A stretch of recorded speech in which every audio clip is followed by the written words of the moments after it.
Hello, it is 9 p.m. At this time to English New Edition. For tonight headlines we have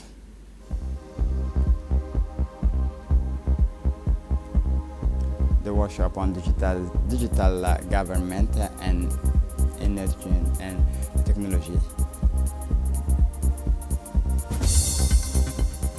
The transitional Syrian president meets the Saudi Prince Crown.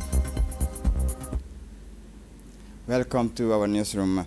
The Prime Minister received a delegation from the Economic and Social Commissions for Asia delegation, led by its Executive Secretary, Dr. Rola Dashti, accompanied by members of her organization. The delegation also included the Director General of the Arab Gulf Programs for Development, Dr. Nasir Al-Qahtani.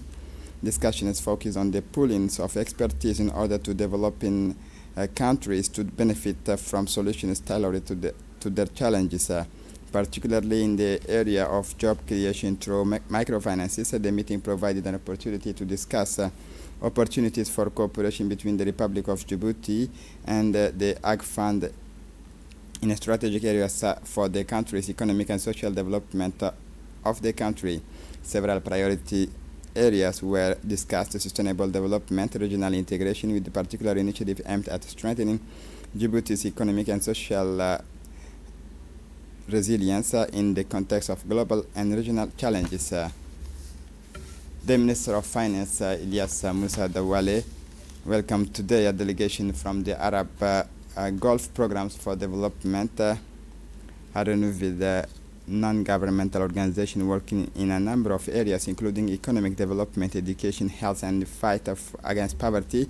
The Minister Ilyas Musa Dawale warmly welcomed the delegation, praising the positive impact of Ag Fund's project in the regions and beyond. He stressed that the partnership with the Ag Fund is a major opportunity to accelerate the implementations of development projects in various sectors, in particular education, health, and the empowerment of young people and women. The meeting held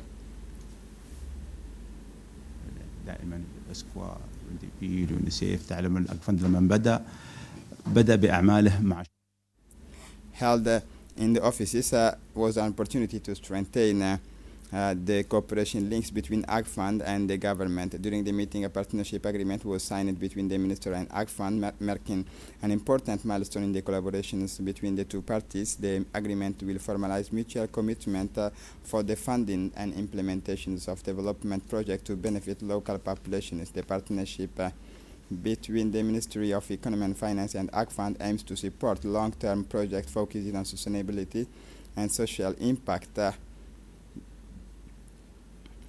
For his part, the Minister Ilyas Musa Dawale concluded the meeting by reaffirming the government's commitment to working closely with international partners such as Ag Fund to achieve common goals of development and prosperity. These projects should not only improve people's living conditions but also build local capacity to manage development projects, leading the commitment to supporting strategic initiatives that promote sustainable development, and expressed his satisfaction at this new step, stressing that the signings of this partnership paves the way for a series of concrete initiatives that will directly benefit communities in key areas.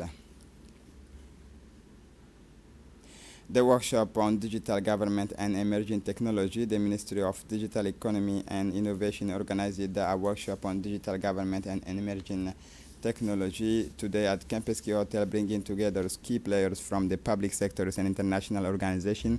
The event was attended by Ilyas Musa Dawale, Minister of Economy and Finance, Dr. Nasir Al-Qahtani, Director General of Ag Fund Foundation, Dr. Rola Dashti, Executive Secretary of the Economic and Social Commissions for Western Asia, as well as Muna Usman Aden, Minister of Women, Safiya Mohammed Ali Gadilef, Minister for Investment, as well as representatives of public institutions. This workshop highlighted the importance of digital technology in modernizing public administrations with the aim of understanding the impact of digital technologies on institutions.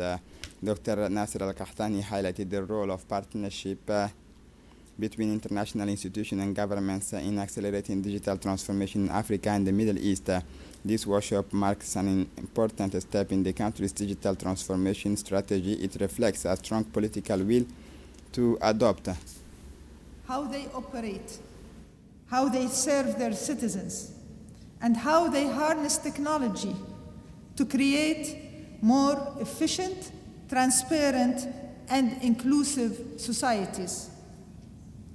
Digital transformation is no longer a choice. It is the foundation of modern governance. Djibouti has already taken important steps, educating their workforce, commitment to digital governance, the push for emerging technologies, and the focus on creating smarter public services are clear signals of leadership in this area. For his part, the CEO of Ag Fund Foundation, Dr. Nasser Al-Qahtani, stressed the importance of integrating digital technology into the whole sector to promote sustainable development and financial inclusion. Djibouti, close to our heart. Ag Fund been working Djibouti through United Nations for the last 40 years, through Empower Women, Bub Child, Bub Farm, and all of this. But recently, and this is something happened in 1997, Ag Fund have looked at it, how can technology and distance and everything could change the world? And we find out that technology is the only solution to serve underserved people in terms of education, in terms of financial, and etc. And thanks God, you know, who is in this room has no telephone? I'm not asking about smartphone, I ask about phone. Do you know any household they don't have phone? You know why? Because phone became accessible, affordable, and sustainable. You find people here in Africa, they don't have clean water. They have nothing, but they have phone. How can you utilize that phone to be connected? That's how Ag Fund start doing financial inclusion.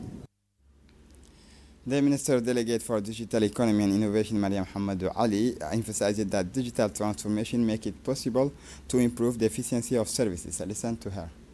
Cet événement s'inscrit dans la dynamique de la feuille de route Djibouti Smart Nation.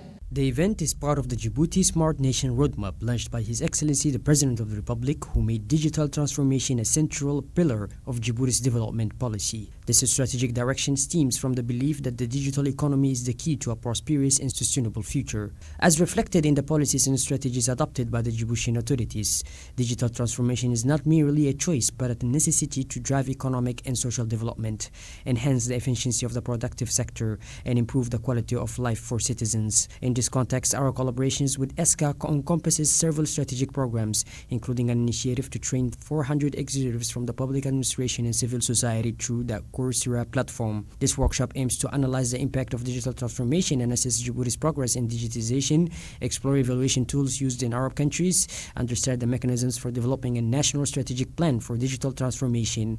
The ultimate goal is to integrate Djibouti onto international digital performance indicators, aligning our efforts with global best practices and optimizing our public policies.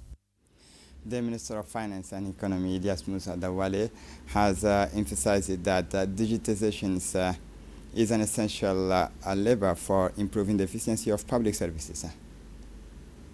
La transformation numérique. Enhancing transparency and stimulating economic growth, discussion is focused on the opportunities offered by artificial intelligence, blockchain, cybersecurity, and the digitization of public services. The Minister for National Education and Vocational Training, Mustafa Mohamed Mahmoud, after crisscrossing the rural localities of the southern regions, began a tour of the northern regions on Sunday to inaugurate new schools built over the last 2 years.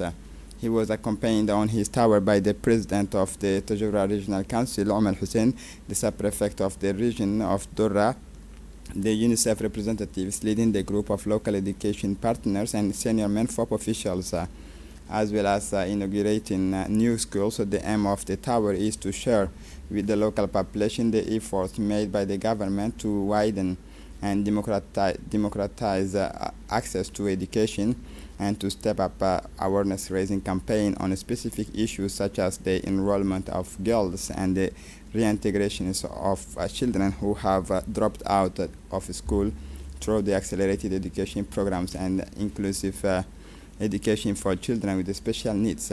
The first stage of these new phases took him successively to the locality of Malaho, Hagande, and Ot'oy. In Malaho, where he was welcomed by the Member of Parliament, Omar Adan Said. The minister proceeded to reinstall the teachers. They were welcomed as true heroes by the community and their pupils. On their return, the school and the villages were filled with fervor. Singing and applause marked the occasion. The village elders, true pillar of commitment, demonstrated their sense of responsibility in supporting the teachers and their attachment to their children's education.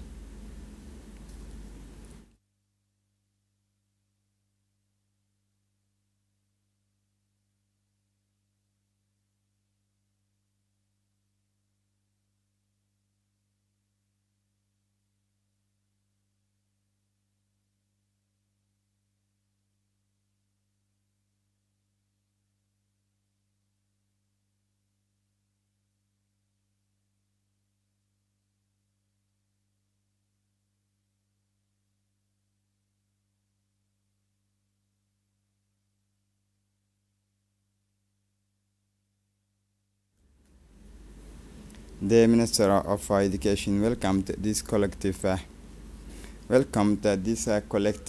awareness and stressed the need and close collaboration between local authorities and communities to guarantee a safe and serene educational environment. The Minister Mustafa reaffirmed the government's determination under the leadership of the President of the Republic, Ismail Omar Guelleh, to guarantee access to education for all the country's children. He stressed that the ministry was actively working to this end by creating educational infrastructure throughout the country, and that every child in Djibouti must be able to benefit from the fundamental right to education. After Malaho, the minister and his accompanying delegation traveled to Hagande, a remote rural localities 15 kilometers southwest of Balho and 129 kilometers from the capital town Tajura. In Hagande, the minister inaugurated a school currently accommodating 112 pupils. Built in 2023, it comprises 3 classrooms, a teacher's accommodation, a refectory, and a toilet block. After the inauguration, the minister met with the representatives of the local population. They expressed their gratitude for the efforts made by the MENFOP to guarantee inclusive and accessible education. In addition, given the remoteness of the localities, the minister announced to the population that the MENFOP would build a first aid infirmary. After Hagande, the ministerial delegation traveled to Ot'oy, where a large crowd had gathered to attend the inauguration of another brand new school. This new school infrastructure, comprising classrooms, 3, a refectory, teachers' accommodations, and sanitary block, will accommodate 156 pupils divided into the preschool first years and second year class. On the sidelines of the inauguration, the minister held talks with the traditional chief and representatives of parents to hear their grievances and suggestions for further improving education provisions in Ot'oy. In his speech, the minister underlined the government's commitment to continue its efforts in favor of education in rural areas, stating that every child, wherever he or she may be, has the right to a quality education. He also praised the involvement of local residents and authorities, whose collaboration was essential to the success of this project. The minister also announced that work would be undertaken to extend the school to increase its capacity, and that solar panels would be installed to improve working conditions for pupils. This tower of the country's northern regions once again illustrate the government's determination to invest in education the pillar of development, and to guarantee all the country's children the same learning opportunities regardless of where they live.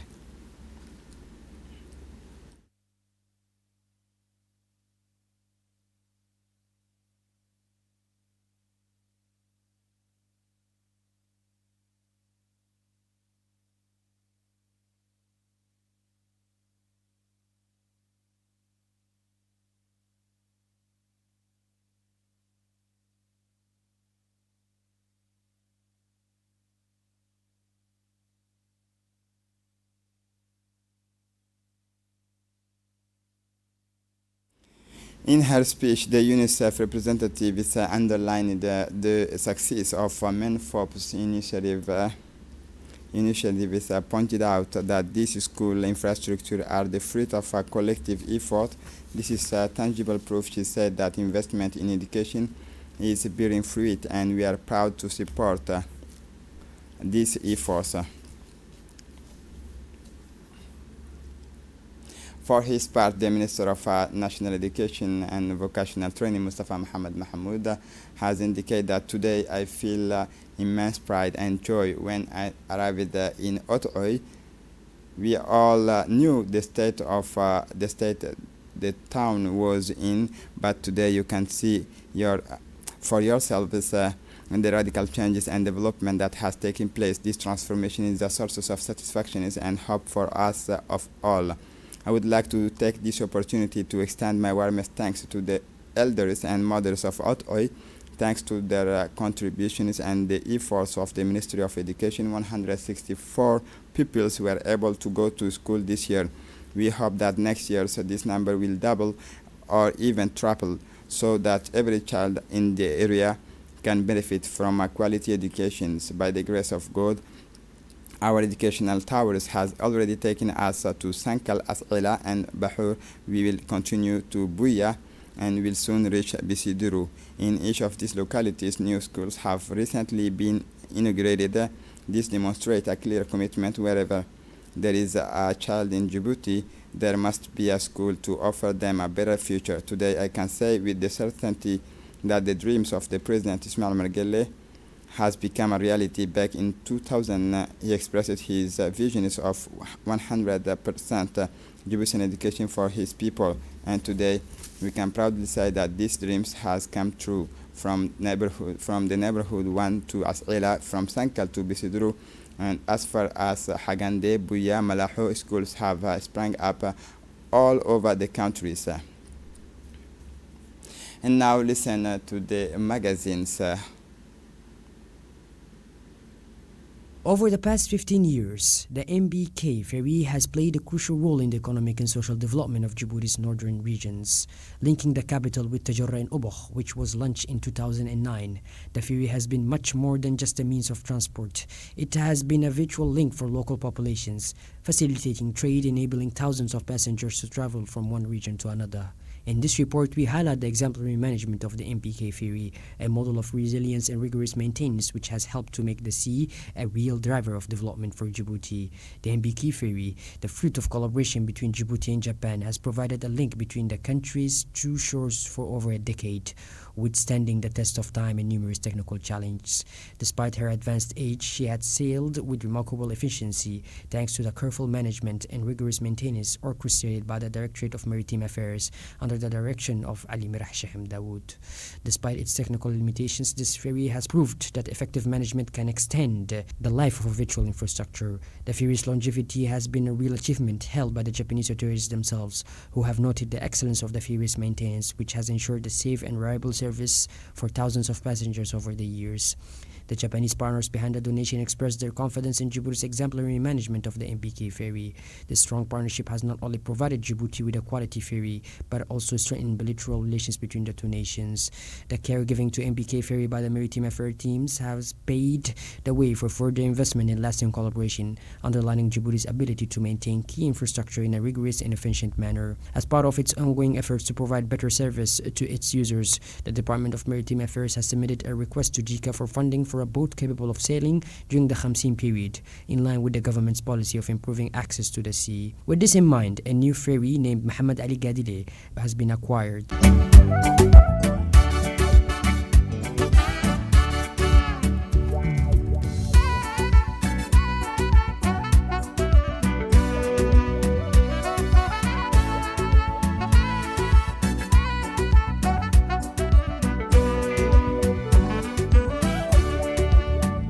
This new generation vessel will meet the growing demand for transport, particularly during the summer months. The Muhammad Ali Gadari is a real technological breakthrough designed to be more efficient, particularly in summer. This new generation vessel promises to considerably reduce journey times while offering a more reliable and flexible service. This transition, which is part of Djibouti's ongoing modernization drive, demonstrates the country's commitment to strengthening its infrastructure to support its development. The exemplary management of the MBK ferry by the Directorate of Maritime Affairs has been a key factor in the development. Thanks to a dedicated team and the expertise of its director, Ali Mirah Sheikh Dawood, the MBK ferry has been able to fulfill its mission for over 15 years, providing essential connectivity between the different regions of the country. The Director General of Population, Mr. Abdi Abdillahi Obsiye, was welcomed to Obok today by the Prefect of the region, Musa Adan Migane. After this meeting, he went to the Obok Regional Council, where he was received by its President Muhammad Hamad Ismail. This visit followed on from the grievances expressed by the elders of Obok to the President of the Republic during Solidarity Week in Ali Sabih. In response to this concern, the Director General of Population provided clarifications and presented concrete solutions. His responses were favorably received by the elders who welcomed the proposed measures as part of the modernizations of administrative services in line with the policy of the head of state. Mr. Abdi Abdillahi Obsiye also outlined the strategy for rolling out the biometric card in the interior regions. The aim of this initiative is to improve the management of identity documents and guaranteeing faster and more efficient services for the population. Specific measures have been put in place to ensure that the relevant departments are more responsive to any delays in processing applications. This approach is part of a drive to strengthen local administrations and improve the services offered to citizens. This visit marks a significant step towards meeting the expectations of the people of the interior and illustrate the commitment of the authorities to strengthening public services for the benefit of all. In Hargeisa, a violent fire broke out last night after midnight in a market close to Hargeisa Radio and Television. The fire was brought under control after several hours of intensive effort thanks to the rapid and effective interventions of civil defense personnel. The emergency teams mobilized as a matter of urgency deployed considerable resources to contain the flames and prevent them spreading to neighboring businesses. Their professionalism and determination limited the damage and prevented a dramatic loss of life. The local authorities have confirmed that the fire caused heavy financial losses for shopkeepers, but no serious injuries have been reported. An investigation is underway to determine the cause of the fire.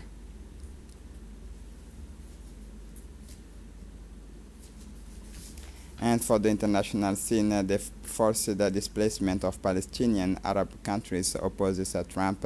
The main Arab nations have rejected Donald Trump's proposal to transfer Palestinians from Gaza to Egypt and Jordan, Saudi Arabia, and the United Arab Emirates. Qatar, the Palestinian Authority, and the Arab League have issued a joint statement denouncing any plans to move people out of the Gaza and the occupied West Bank. Donald Trump raised the idea last month, suggesting that Egypt and Jordan take in the 2.3 million Palestinians from Gaza to completely cleanse the area. He did not specify whether these exodus should be temporary and permanent in their declarations. The Arab countries warned that such measures would threaten regional stability, risk spreading the conflict, and compromise any prospect of peace. This rejection was reaffirmed at the end of meetings in Cairo, attended by senior Arab diplomat, the Palestinian leader Hussein al-Sheikh, and the head of the Arab League Ahmed Abu al-Ghait. The Arab leaders reiterated their commitment to a peace based on the two-state solutions. They called on the international community to support a reconstruction plan for Gaza, guaranteeing that the Palestinians remain in their territory. Israel is destroying whole swathes of the occupied West Bank. Israel has begun destroying entire neighborhoods in Jenin and Tulkarem in the occupied West Bank as part of the 14-day military offensive reminiscence of the methods used in the genocide in Gaza. On Sunday, Israel moved on to a new dimension in its military campaign in the occupied West Bank, which began for a fortnight ago. A residential area were demolished by the army of occupationists in the Jenin and Tulkarem camps, reminiscent of the brutal methods used since 7 October 2023 in Gaza. The president of the Palestinian Authority, Mahmoud Abbas, called on an urgent session of the United Nations Security Council to put an end to these aggressions characterized by the destruction of entire residential blocks in the Jenin and Tulkarem camps, the bombing of dozens of houses and forced evictions of citizens from their homes in Tamun and the Farah camp in Tubas. In Riyadh, transitional Syrian President al-Sharah met the Saudi Crown Prince. This is Ahmed al-Sharah, first foreign visit since he was appointed transitional president on 29 January. The transitional Syrian President Ahmed al-Sharah met the Saudi Crown Prince Mohammed bin Salman on Sunday in Saudi Arabia as part of his first trip abroad. The Saudi Foreign Ministry reported the meeting between the two leaders without giving details in its contents. Al-Sharah arrived in Riyadh early on Sunday for this historic visit to the kingdom, where he is due to discuss bilateral relations and regional issues with the Saudi officials. The visit is part of efforts to restore Syria's international ties. Al-Sharah was declared president for a transitional period on Wednesday.